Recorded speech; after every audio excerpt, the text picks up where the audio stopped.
to Dyed Green. I'm Kate McCabe. I'm Max Sussman. Today's guest on the podcast is Shane Neary, who is one of the co-founders of NearyNógs Stoneground Chocolate, which is located outside Newry in the north of Ireland. We've tasted the chocolate, and it's really special, and all the hard work shows. And you just put a little piece in your mouth. Well, we first tasted NearyNógs chocolate in the English market in Cork. We're really excited to speak to Shane because we've been fans of the chocolate for so long, and it's like very exciting to hear about the process, everything that goes into it, and the whole history of the project. Yeah, and I think a couple things that stood out about the conversation, first and foremost, was how Shane and his wife Dorothy kind of organically started the company. The couple originally started making chocolate to sell as a fundraiser to cover their daughter's medical bills.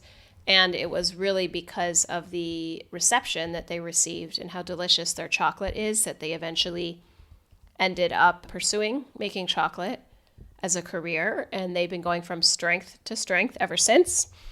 And then another thing that I thought was really interesting, which makes a lot of sense, but I had never really thought about before, is this idea of terroir as it pertains to chocolate.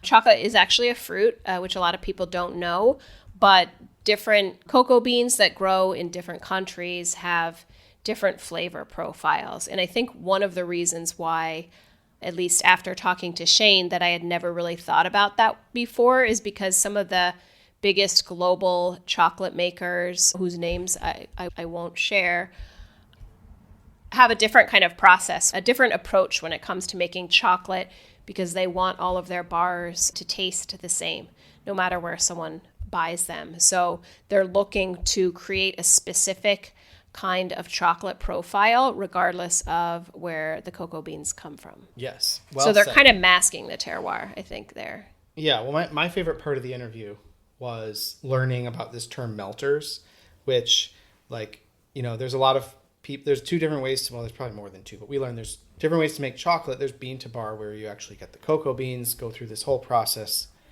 It's quite labor intensive. It takes time, extra equipment. You really have to care about what you're doing. And then there's the melters, who just get in bars of already processed chocolate, melt it down, and then stamp it into a shape. You can add flavors, but they're really kind of like operating in two different worlds. And needless to say, NearyNógs is bean to bar, so they're starting with the actual beans. And it really allows them to put a whole unique spin on the flavors of the chocolate. It's so much more work, but the payoff is so much, payoff is there.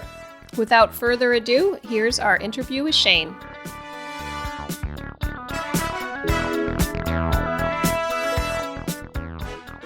Well, Shane, thank you so much for joining us today. I'm really excited that we're able to do this. Yeah, great to be here. Thanks for having us. You are officially the first chocolatier that we've ever had on our show. So we're also excited to talk to you about the chocolate business. Brilliant. Is that a word that people still use, chocolatier, or do they mostly say chocolate maker? Yeah, so chocolatier would be probably an element of the process where you're kind of taking chocolate and you're melting it and creating artisan or bespoke products with it. So what we're doing as a company is called craft chocolate or bean to bar, or we're also known as chocolate makers. So basically what that means is that we work with the raw material to make chocolate. So we're not just using chocolate that's already made to make finished products. We're actually starting with the cocoa beans themselves and then doing the roasting, the sorting, the cracking and winnowing, the melanging and conching and stone grinding, and then we're then storing untempered chocolate to age it for about 30 days, and then we're using that to then melt it and turn it into finished products. So that's kind of a little bit of a difference between the chocolatiering end and then the full process. That is fascinating. I didn't expect such an informative answer to that question. That was kind of an off the cuff question, right? Yeah, definitely. But it's good. It's actually really interesting because I feel like what you described is a very strong parallel to what a lot of the artisans who we've interviewed on the show do, and particular with distilling, how a lot of folks start with, pre-distilled neutral grain spirits versus actually starting with the grains themselves and doing the mash and fermenting and then distilling themselves. So there's actually like a really interesting parallel there between what you're doing and what say like a true artisan distiller is doing versus someone who just, melts down someone else's product and puts their label on it. Yeah, absolutely. And I think if you are going to that extra level of work and care, you kind of want to promote that as much as you can. Because I know that there's plenty of chocolatiers around where we live and around in our country. And I think, if you look at people's Instagram pages, it all looks beautiful and things like that. So we try and say, if you're using cocoa beans and you're actually working with the farmers directly, then, show me your beans. That's kind of what we say. Show me your beans. Show me your beans to kind of show that you're actually doing what you say you're doing. Most people are honest, but some people kind of do say that they're a bean to bar company or they're using cocoa beans and stuff like that, and they're not really. They kind of do like a hybrid model. So I don't want to get into that part, but just we kind of like to showcase that we do the whole process. I think coffee, for comparison, has like 11 steps in the process from the plant to the hot cup in your hand. I think chocolate has about 26. So it's kind of like there's a lot of work involved. So you kind of want to talk about that, So there you go. It's great. What was your personal inspiration for going bean to bar? Like, what made you want to go take those extra steps? How many extra steps are there versus in the bean to bar process versus just the chocolatiering process? So the chocolatiering process would basically that they buy already made chocolate, and we affectionately call them melters. They just melt it, and it's not a derogatory term. Maybe a little bit, but yeah, I get it. Yeah. It's, if you're talking to someone who's a chocolatier, you say, oh, you're a melter, blah, blah, blah. It's affectionate, So there's probably maybe 2 or 3 steps in that process, whereas if you're doing bean to bar, you're kind of doing probably about 13 or 14 steps. Okay. Not including packaging. So what made you want to take on those extra steps? What was the motivation for you? Personal reasons, which may or may not make sense. Basically, what we were doing in the beginning in 2011 was we were doing this as a fundraiser. A family member of ours is going to India for charity work, so we were kind of having an informal coffee in the kitchen, talking about this fundraiser, how we're going to support it. My wife happened to be talking to her mother, who had this old family recipe for making an old chocolate. So we did that, and 3 hours later we took it to the fundraiser. We raised about £300 or £400 in the process. After we did that, there was somebody at the fundraiser who really liked the chocolate, and they said, I'm actually getting married in a few months. Could you make that for my wedding? So we started making chocolate for weddings. We got invited to craft fairs, events, things like that. So it was kind of a very busy hobby. But it wasn't really a business until our 2-year-old daughter, about the same time, she was getting quite sick. So we had to go to hospital a lot, like every 2 or 3 weeks for transfusions and treatments and stuff like that. So basically the surgeons told us, look, you're going to be in and out of Great Ormond Street Hospital here in London. You're going to be flying backwards and forwards for quite a long time. So you might want to think about your employment, whether you want that to be flexible or not, or how you can work that. So we decided to start our own business. We worked out how much chocolate we'd have to make every month to kind of make ends meet sort of thing. So we kind of did that.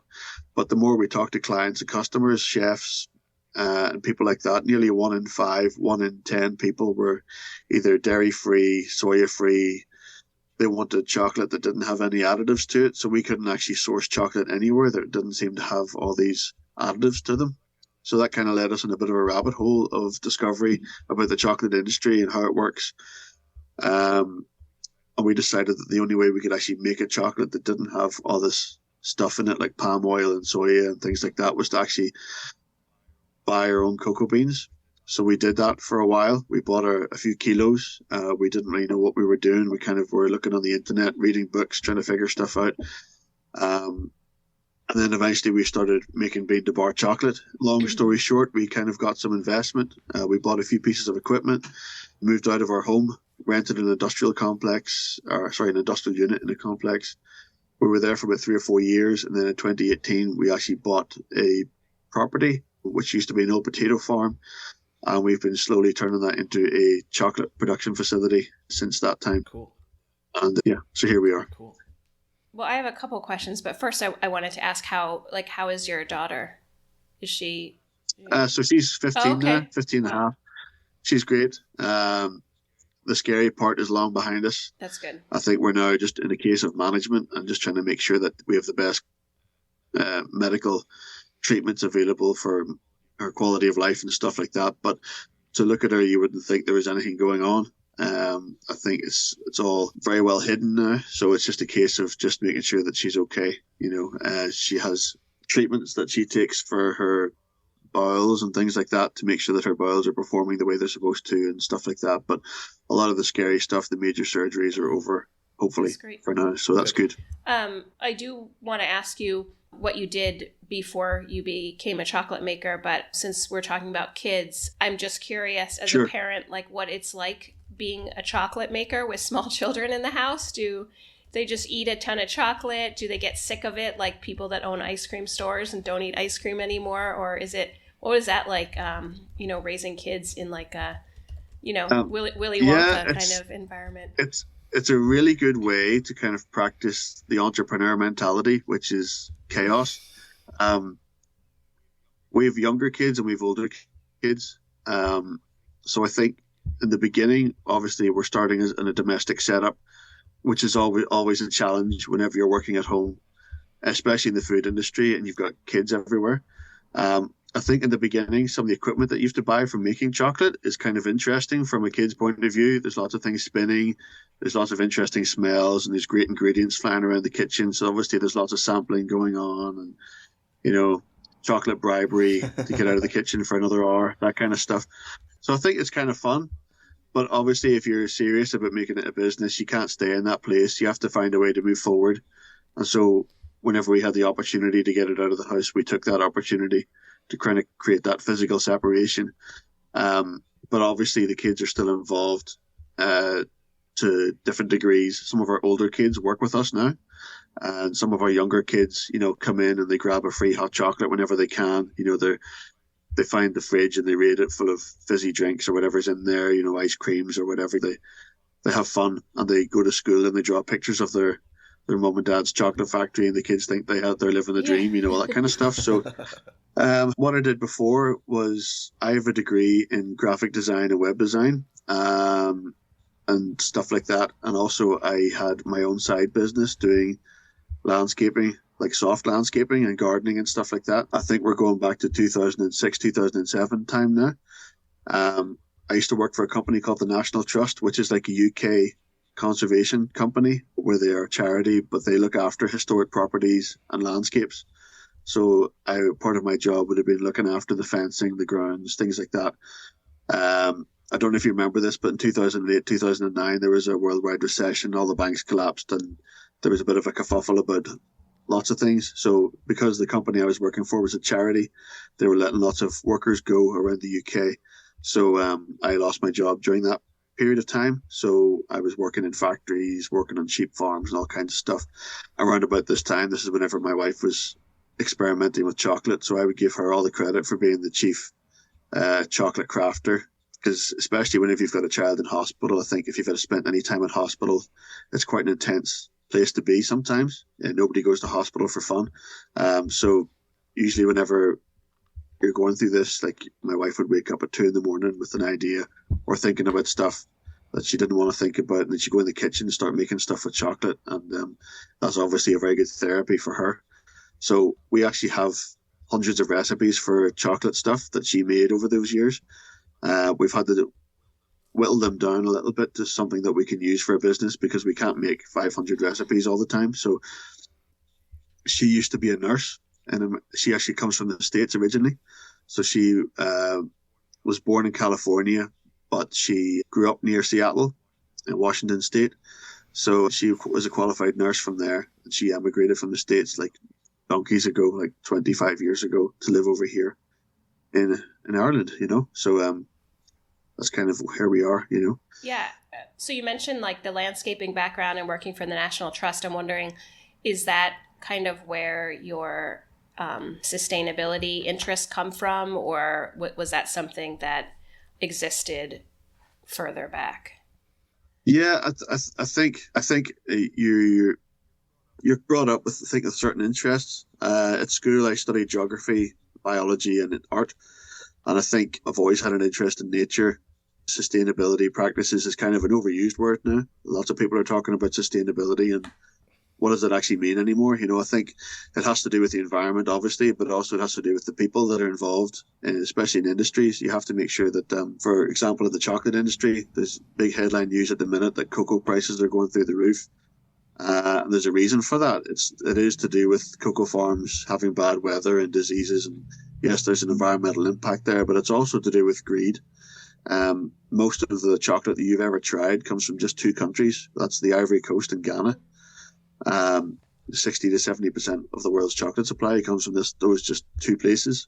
And because those farmers there are very low paid, and the farmers don't have a lot of infrastructure in terms of investment, because they're selling chocolate for very cheap prices, they don't replant lots of cocoa trees. They don't have the facilities or the means to look after their farms for many generations to come. So now you've got this problem where there's a shortfall and all the prices around the world are going up. So what we're trying to do is we're trying to make sure that all the farmers get a living wage, that they can actually invest in their farms so that the future of the chocolate industry is, as we like to say, sustainable. So sustainable really just means that your business model works, that it's actually going to be something that's going to last, as opposed to something that's just going to be there for a quick buck and it's gone, So I think we can, as we're parents as well, if you've got kids yourself, you kind of change your mental attitude towards thinking of long-term goals, what's going to be their future. You kind of make decisions based on that as well. So whenever we meet cocoa farmers, we're looking at them and their kids and going, well, we have to do something that obviously benefits them as well. So that's kind of why we take these approaches to our business as well, so. Do you find that it's difficult to balance on the one hand, you want to pay the farmers a fair price and make sure that they're taken care of. But then on the other hand, you have on the consumer side, there might be people that are in their own kind of tough spots, or as you mentioned, there was a recession and things go up and down and energy prices and all that stuff. So how do you balance the need to pay the farmers a fair price with your own business model and wanting to make sure that your products are accessible to people? Yeah, that's a great question. I think, on one hand, you've got the crafting element, the technical side of learning how to make chocolate. And then the other side is the business side. How do we actually make this a product that people want to pay the extra money for? So I think that the chocolate that we sell, as lots of other craft chocolate companies around the world, we invest a lot of time in making sure that the processes we use make the chocolate healthier. It's got more nutritional value. It's better for you. It also tastes better as well because it's got more of a personality. So that means it's not like a matte, uniform chocolate that just is full of sugars and fats and other additives that are there just to give it some kind of flavor and body, because it's been over-processed. So in our industry, we're trying to make sure that we look after the raw material so that way the chocolate at the end is a very high quality and it has a lot of good benefits to it. So it is a better product. That's one USP, or unique selling point, that we like to broadcast. And also it's our story as well as a business. How does our business model provide the consumer and the business with a story to tell, that this price is more because of this story and this is why you should pay for this product. And usually, hands down, whenever chefs or customers try our chocolate, they're kind of convinced that, yeah, it is a better product. But as you mentioned, there is obviously a bottom line there to meet, and some chefs we've found don't want to take that leap just yet because they're kind of so used to having cheap or cheaper materials to use for their desserts or their ice creams or their whatever they're using. So there is that challenge, and I think that's why we try and invest so much of our time in education and telling our story. So we do get school groups, we get catering colleges, primary schools, secondary schools visiting our factory, and then we use that as a platform then to kind of explain why things are the way they are, why our chocolate is more expensive. And you're bang on, you do lose customers sometimes because it is more expensive, but also you gain some loyalty with customers that believe in your story. And in the future, this business model that we have around the world is about 1% of the chocolate industry, but hopefully in about 30, 40 years, it might be a much higher percentage. And then if that's the case, we can scale this kind of business model without compromising the ethics or the quality. So that may eventually reduce that kind of cost of making chocolate this way.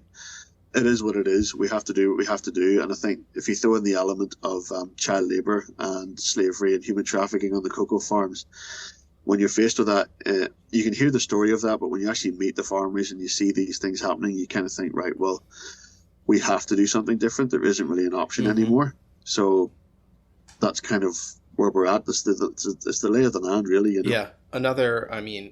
That's just another really interesting parallel with some of the other folks we've talked to who are making decisions based on, similar moral kind of positions, being like, look, this is like, we have to make decisions that are going to like try to avert a climate crisis or something. Like, these aren't really actually choices. These are just things we need to do. Yeah. Because we talked a little bit about the human element. Why do we pay farmers more money? It's to help them invest in their communities, things like that. One of the case studies that we talk about in our tours is a lady in Togo, and her name is Abra.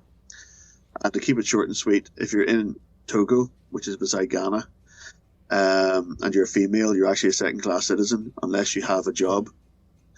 So Abra decided that she didn't want to stay in that country, so she moved to Switzerland and lived there and worked there for a number of years, got a career and a degree, and was quite happy there. But then she heard that the farm that she moved away from, the owner was her grandfather, and he was getting sick. So she decided that the future of the farm was in a bit of jeopardy. She didn't know what was going to happen next to it, so she decided to take it over herself. So she moved back to Togo and bought it. She's now the owner of the cocoa farm. She's got about 250 or so employees there, and 170 of them are female. So she's hired women where she can for the roles that are possible, just to give them a better opportunity in their local villages. There is men that work there, so it's not exclusive, obviously, but she's tried to hire women where possible. The next problem she had was that some of her workforce, because it's mostly women, were getting pregnant and starting families. So she decided to use the money that she's making from selling cocoa to companies like us, because we would pay her 5 to 10 euros a kilo. Big industry would pay her €1 a kilo, €1.50 a kilo. So with the extra profits, she built a nursery school, a daycare, and a primary school to help support some of the young mummies that are working on our cocoa farms and help them get back into the workforce sooner than later if they wanted to. So I'm telling you that story just to give you an idea as to kind of, it's a wee model to kind of show what we're trying to do, what we're trying to achieve.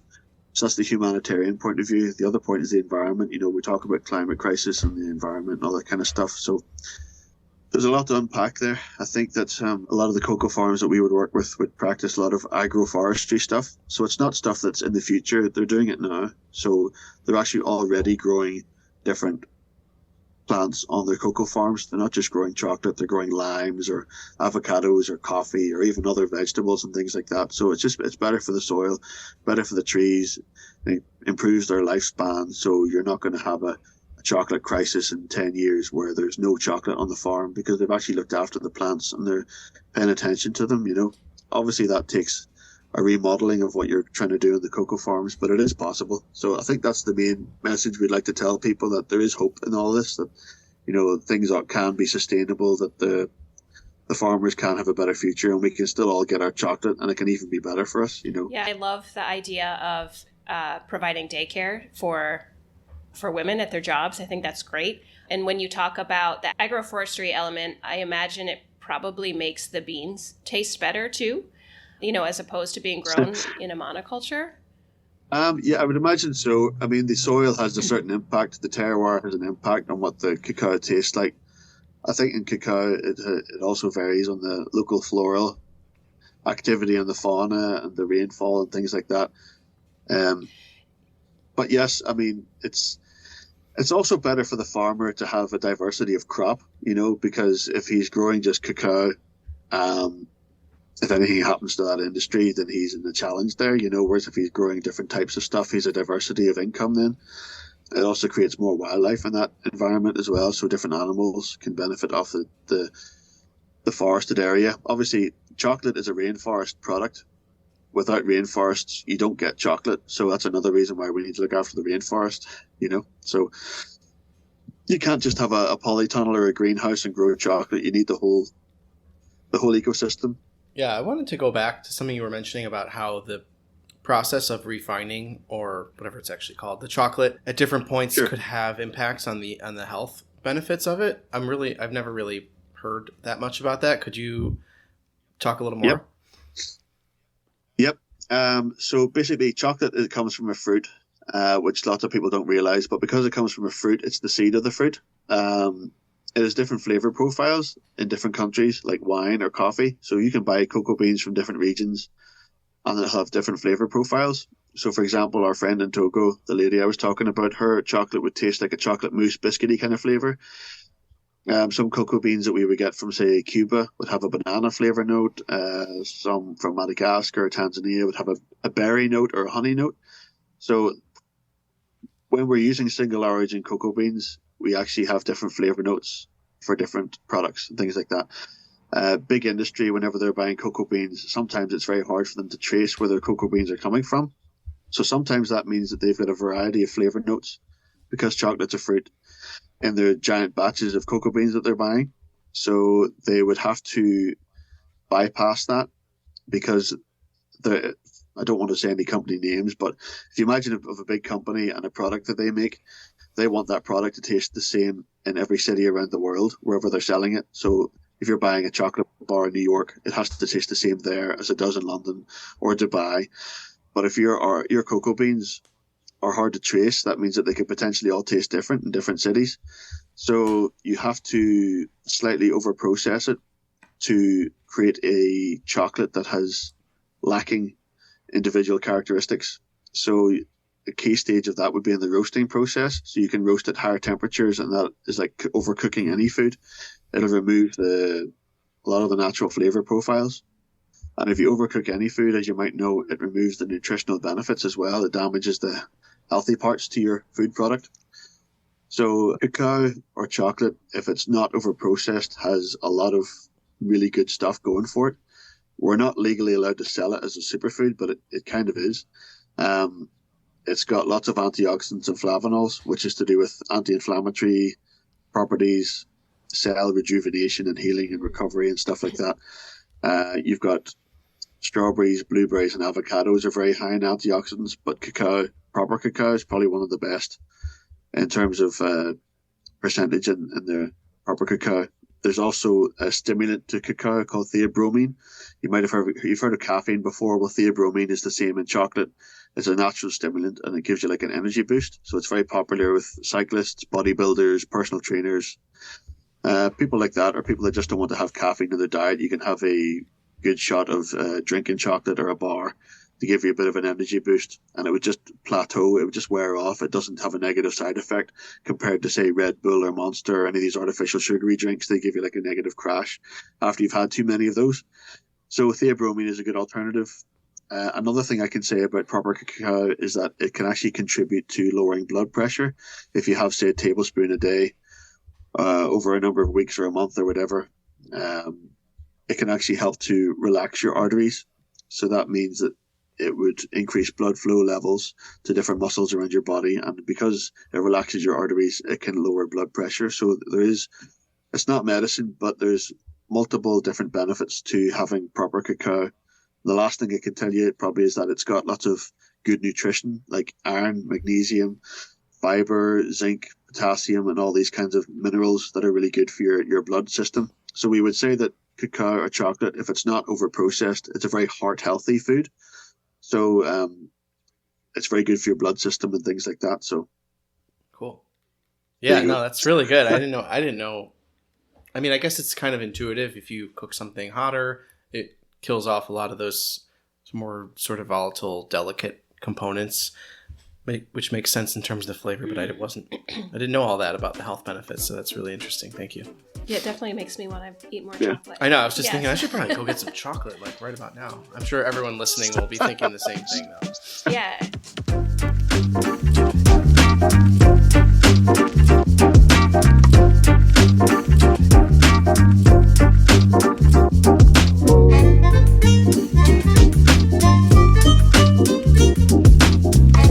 We first came across your chocolate actually because we saw it for sale in the English market in Cork. And we bought a couple of bars, I think the one that you make with seaweed and Yes, the the Dulaman bar. Dulaman Yeah. bar, and then there's also, I think it was called the Old Fashioned. Whiskey, It was it was the one that you do in collaboration with Killowen, I think. Yes, so we do some collaborations with Killowen as well. That old fashioned bar has orange, bitters, burnt sugar, and a splash of Irish whiskey in it.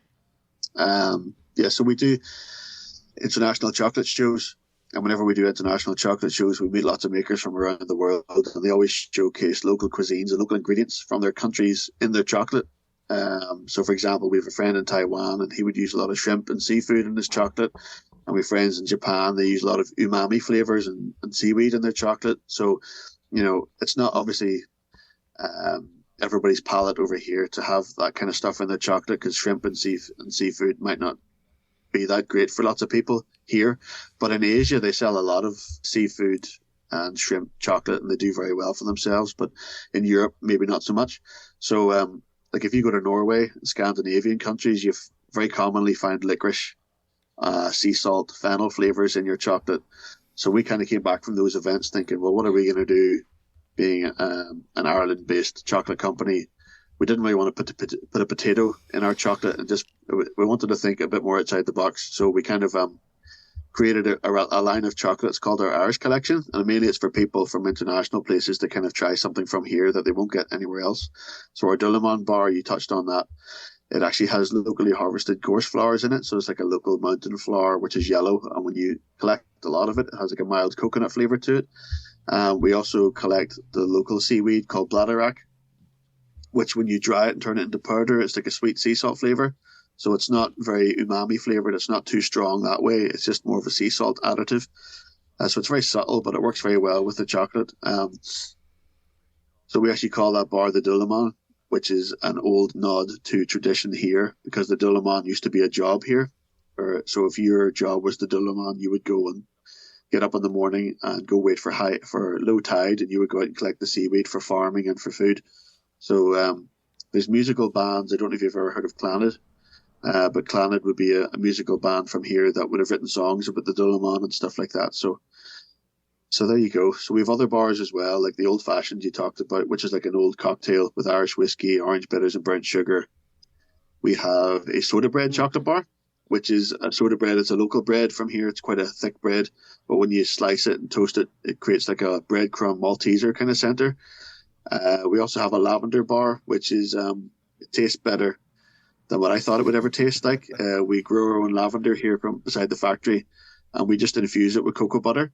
And then you add that to the chocolate, and it creates like a very florally chocolate. It's not like lavender. If you use too much of it, it's crazy. It can taste like soap, and we didn't want our chocolate to taste like soap or perfume.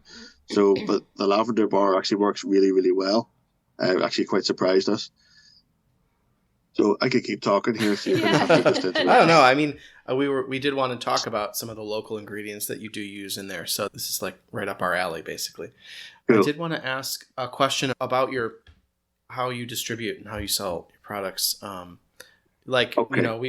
Kate mentioned, we've seen them in the English market, but I'm super curious, what's your reach, and is it mostly retail? Do you do a lot of wholesale, sizes and stuff? We're really curious about that part of things as well.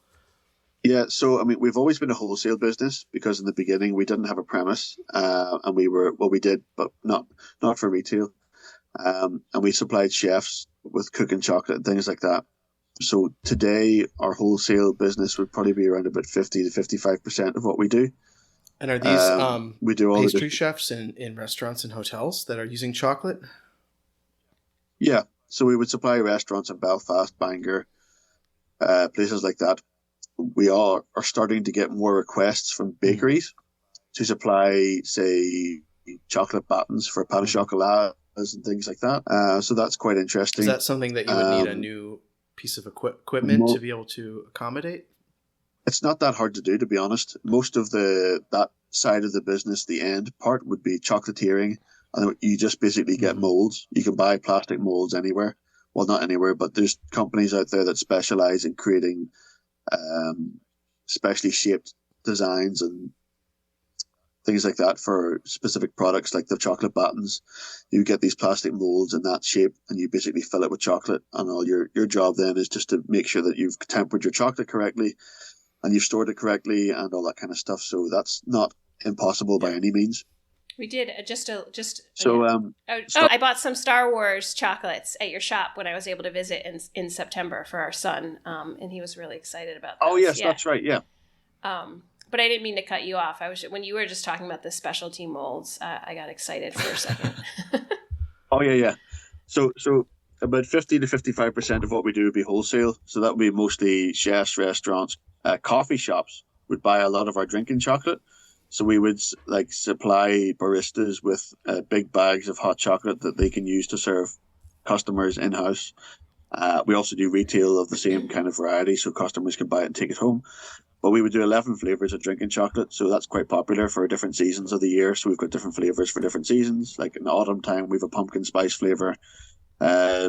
Springtime, we've got like a peppermint orange flavor. So stuff like that. We have different flavors for different seasons. But yeah, so that would be kind of like our wholesale. They would sell a lot of our bars, truffles, caramel cups, things like that. Our online business really came into play, especially during COVID. And kind of, I'm lucky because I've got a bit of a qualification in website stuff.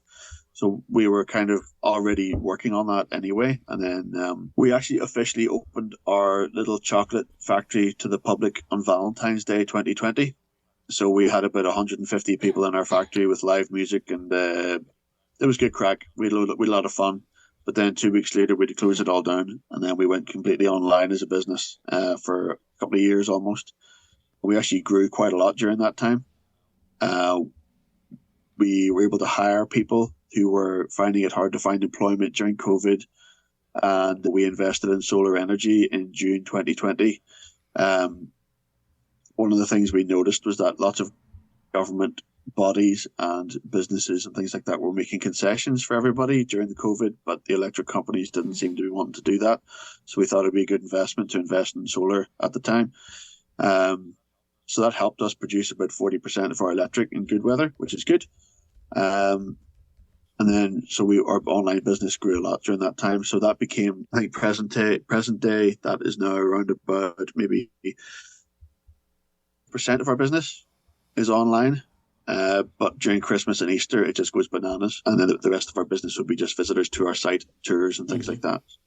Have you witnessed any significant changes since Brexit in terms of your ability to import ingredients or anything like that? Yeah. So initially, we're really lucky because we're positioned in a place in the UK where we're actually on the island of Ireland.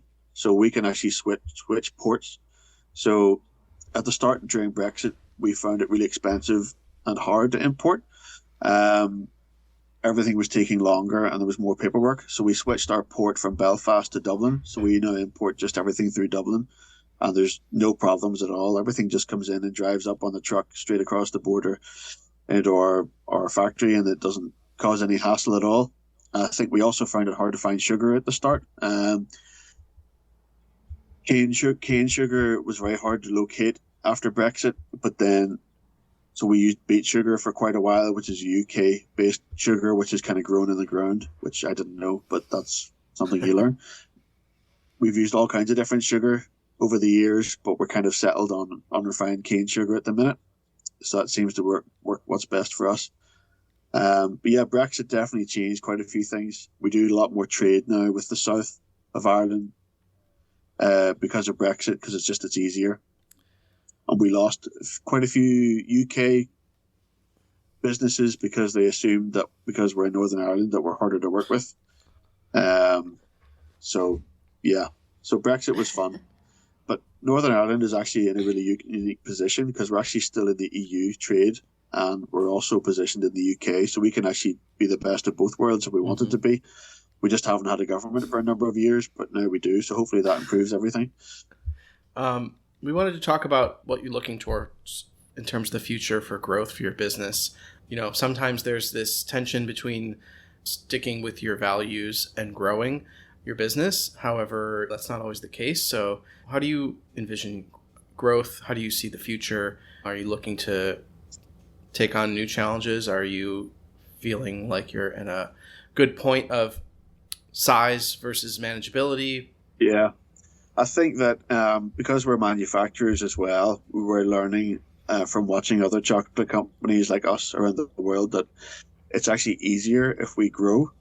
So, like you could have some equipment there that's doing, say, 10 kilos an hour or 5 kilos an hour. But if you're able to grow, then you can actually scale that. And it means that you're actually spending less time working your backside off, and you're actually having more time to work on your business. So if we're actually able to grow our output and our sales and things like that, then that'll actually make things easier for us.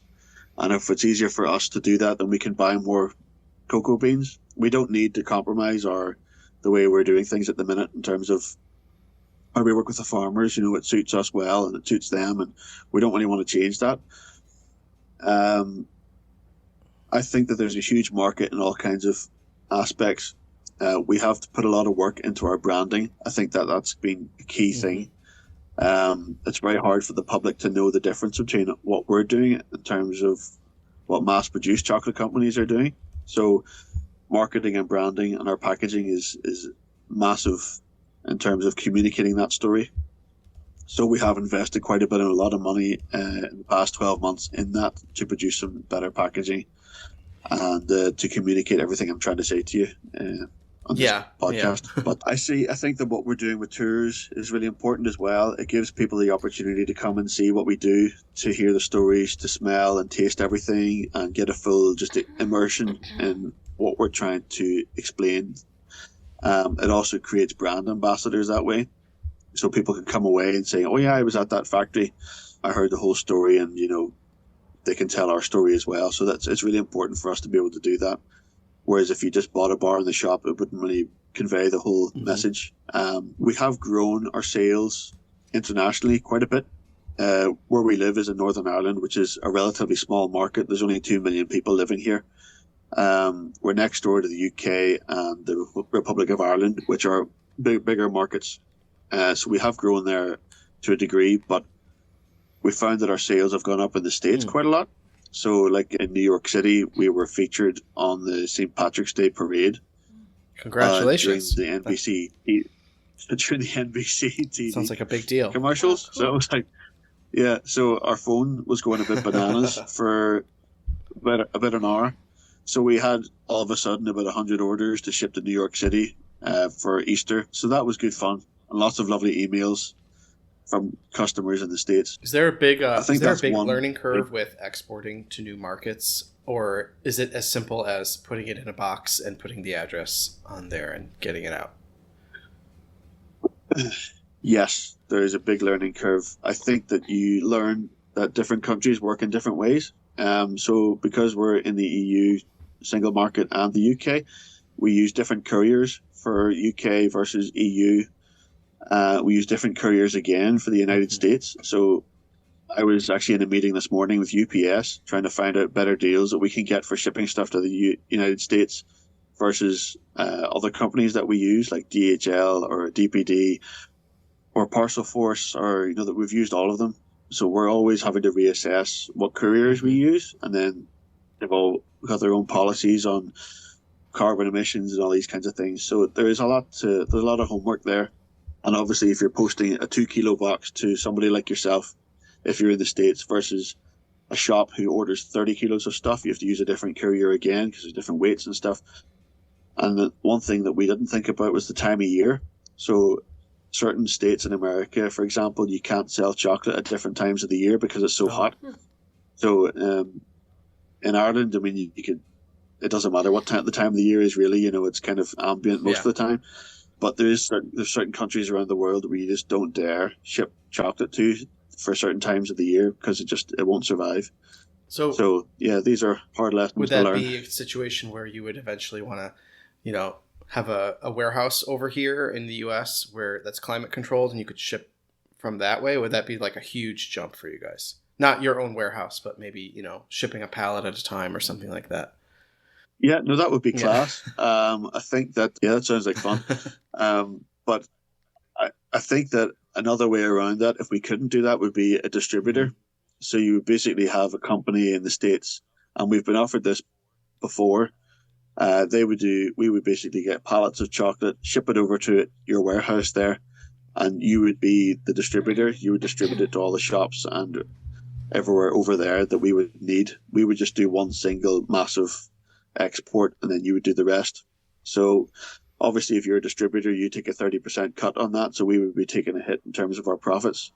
So that's the challenge that businesses face, for things like that. So we would either have to set up our own factory over there, which requires a lot of energy, manpower, money, blah, blah, blah, or we just get a distributor. So that's kind of the options that we would face whenever we get to that stage, Cool. That sounds great. I mean, I'm definitely looking forward to being able to see NearyNógs chocolates on shelves at specialty stores in the U.S. I think that would be a really great thing. But I also look forward to coming back in person and visiting you. It would be really great to do a chocolate class. Yeah. So if we can't come to you, you have to come to us, right? Yeah. And in the meantime, people can order chocolate and ship pretty much anywhere internationally right now on your website. Yeah, so we ship to nearly every country in the world. It's not a problem. Obviously, the further away you are, the shipping rates are a bit higher. For example, Australia is one of those countries in the world where it's almost impossible to get a cheap shipping quote for anything because it's just far away, same as New Zealand. But the States, we actively ship to East Coast, West Coast, places like that, and Canada too. All right. Great. Is there anything that we didn't ask you about that you would like to mention? That's a good question. Not sure. What can I say? We're a family business as well. So myself and my wife are obviously partners in the company. We've employed some of our older children. We've about maybe 8 to 10 staff. Some of them are casual, some of them are full time. Maintenance of equipment is a big deal in chocolate making. We have one of our family members who's a mechanic, which is brilliant, because then we can actually get some of the servicing of our equipment done in-house, which is fabulous. We do use equipment from the United States. We use equipment from Germany, Italy. So it's quite a few companies in the States are now making their own chocolate making equipment, stuff like that. I can't think of anything else. Great. Good stuff. I'm sure there's something else, but I can't remember what it is. Well, I think we covered a lot of ground, honestly, and it was very interesting to delve into all the steps and your thought process and to hear more about your business. And thank you so much for joining us on the show today and taking the time. It's a great conversation. Yeah, absolutely. Yeah, thanks for having us, guys. It was lovely to talk to you, and look forward to seeing you guys again in the future. Same here. Sounds good. Thanks for listening. Dyed Green is a project of Bog and Thunder, whose mission is to highlight the best of Irish food and culture through food tours, events, and media. Find out more at www.bogandthunder.com. If you have anything to say or to suggest people we should speak with, you can send us an email at hello@bogandthunder.com.